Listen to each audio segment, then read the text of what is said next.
Dans le cadre de sa tournée de prise de contact avec les différentes institutions relevant de son département ministériel, le ministre de l'Agriculture, Radouane Abdullahi Bahdon, accompagné du ministre délégué à la décentralisation, Omar Hussein, a effectué une visite de travail et d'inspection au laboratoire de culture in vitro du ministère de l'Agriculture situé dans l'enceinte du CERD.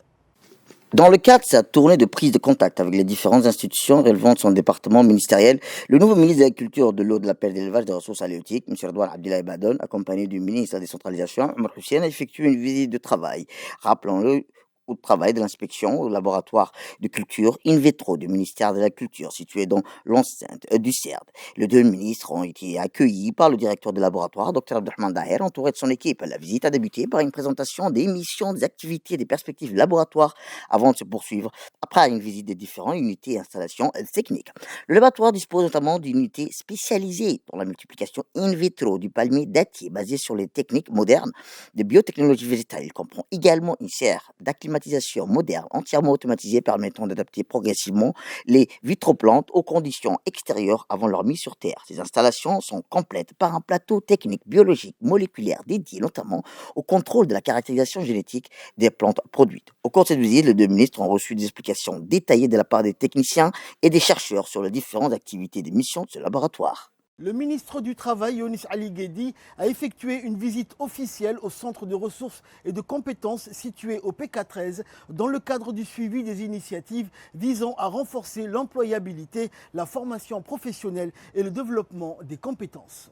Le ministre de l'Emploi, M. Younis Ali Guedi, a effectué une visite officielle au centre de ressources de compétences situé à PK13 dans le cadre du suivi des initiatives visant à renforcer l'employabilité de la formation professionnelle et le développement des compétences. À cette occasion, le ministre de l'Emploi a été accompagné d'une importante délégation composée du ministre des Transports, Cyril Nour Hassan, du ministre du Budget, Ismaël Ibrahim Roble, du ministre du Commerce, par intérim, Abdourazou Hussein, du secrétaire général du ministère du Commerce. Cette visite a permis à la délégation de découvrir les différentes infrastructures, activités du centre ainsi que les dispositifs mis en place en faveur de la formation et l'acquisition des compétences. Au cours de la visite, les responsables du centre ont présenté les différentes missions du CRC, son rôle d'accompagnement des jeunes et des demandeurs d'emploi, ainsi que les perspectives de développement des programmes. Les échanges ont également porté sur les besoins du marché du travail. La cérémonie d'ouverture de la 4e édition du programme 6 Stars, placé sous le thème Innovation et entrepreneuriat pour la jeunesse, s'est tenue au Djibouti International Exhibition Center. La cérémonie a réuni M. Aboubakar Omar Hadi, président de l'autorité des ports et des zones France, M. Miao Jining, président du China Merchant Group, de M. Cyril Nour Hassan, ministre des infrastructures et de l'équipement, M. Ilyas Moussadawali, ministre de l'économie et des finances, chargé de l'industrie, Mme Safia Mohamed Ali Gadile, ministre de l'économie numérique et de l'innovation, M.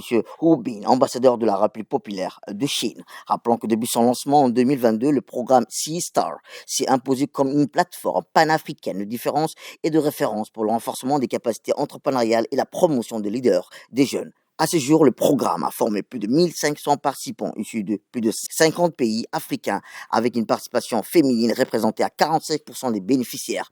L'édition 2026, rappelons-le, a enregistré plus de 641 candidatures provenant de 44 pays africains, parmi lesquels 32 participants ont été sélectionnés. Ces derniers représentant 19 pays africains, l'Algérie, le Gabon, le Côte d'Ivoire, Djibouti, l'Égypte, l'Éthiopie, le Ghana, le Kenya, Madagascar, le Malawi, le Maroc, la Namibie, la Nigeria, la République démocratique du Congo, le Rwanda, la Tanzanie et l'Ouganda, la Zambie et le Zimbabwe. Le programme Seastar a mis en œuvre un partenariat avec la China Merchant Charity Foundation et le programme des Nations Unies pour le développement, le CLE, le Centre for Leadership of Entrepreneurship. Rappelons à travers ces partenariats, le programme contribue à l'émergence d'une nouvelle génération de leaders économiques africains. Le sommet États-Unis-Afrique sur l'énergie nucléaire s'est tenu du 19 au 21 août 2026 à Accra, dans la capitale ghanéenne. La République de Djibouti a été représentée à ce sommet par le ministre de l'Énergie chargé des ressources naturelles, Dr Jama' Mohamed Hassan. La République de Djibouti a été représentée à cet important sommet par le ministre de l'Énergie chargé des ressources naturelles, Dr Jama' Mohamed Hassan, organisé en collaboration avec le gouvernement de la République de Ghana par l'intermédiaire de la Commission ghanéenne de l'énergie atomique et le développement de l'énergie des États-Unis. Ces événements réunissent des ministres de l'énergie, des hauts responsables du gouvernement américain, africain, des régulateurs, des chefs d'entreprise, des partenaires et de développement, des investisseurs et des institutions financières internationales que les leaders de l'industrie nucléaire. L'objectif consistait à échanger sur les enjeux liés au développement de l'énergie atomique à des fins pacifiques, à discuter des débats, surmonter et surtout à faire progresser le dialogue sur le développement des compétences africaines dans le domaine du nucléaire civil. Placé sous le thème bâtir, pérenniser la main-d'œuvre africaine du secteur nucléaire. Le sommet visait à renforcer le capital humain, les capacités institutionnelles et les partenaires stratégiques nécessaires pour soutenir le développement et le déploiement sur sécuriser durable l'énergie nucléaire sur le continent africain. La participation de la République du Djibouti à ce sommet s'inscrit dans le cadre de la stratégie de modernisation énergétique pour l'industrialisation du pays. Comme annoncé par l'agence djiboutienne des routes, la fermeture partielle de la route de Venise a débuté le 21 août sur le tronçon compris entre le rond-point d'Ambouli, Fan City et jusqu'au faux tricolore à l'intersection de la Palmeraie. Comme annoncé en début de semaine, la fermeture partielle de vendredi dernier sur le tronçon compris entre le rond-point d'Ambouli et jusqu'au feu tricolore de l'intersection de la Palmeraie. Cette mesure intervient dans le cadre de développement des travaux de réhabilitation et élargissement de la route de Venise et elle se poursuit jusqu'au 31 décembre prochain. Cette fermeture constitue la première phase d'un programme de travaux réalisé en plusieurs étapes. Elle permet notamment de procéder à l'élargissement de la voie et l'amélioration des infrastructures routières sur le tronçon. L'agence routière des routes invite les usagers à respecter la signalisation mise en place et suivre les indications des déviations et à faire preuve de prudence.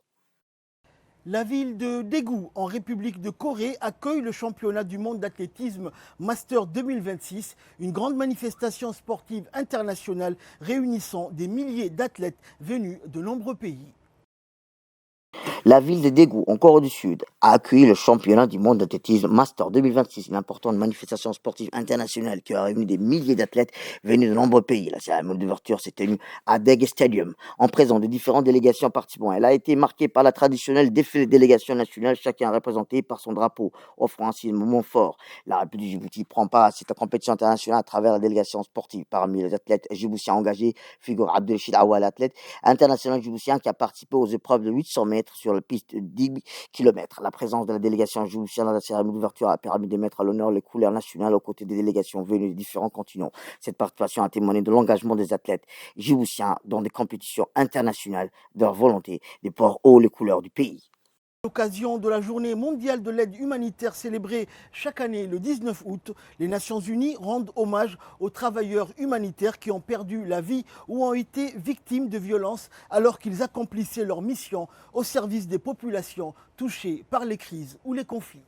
À l'occasion de la journée mondiale de l'aide humanitaire, célébrée chaque année, les Nations Unies ont rendu hommage aux travailleurs humanitaires qui ont perdu la vie au cours des étés victimes de violences alors qu'ils accomplissaient leur mission au service des populations touchées par les crises. Pour marquer cette journée internationale, le drapeau des Nations Unies a été mis en berne au siège de l'organisation à Nairobi au Kenya. Cette symbolique rend hommage aux femmes et aux hommes engagés dans les actions humanitaires et souligne l'importance de leur contribution auprès des communautés confrontées à des situations d'urgence.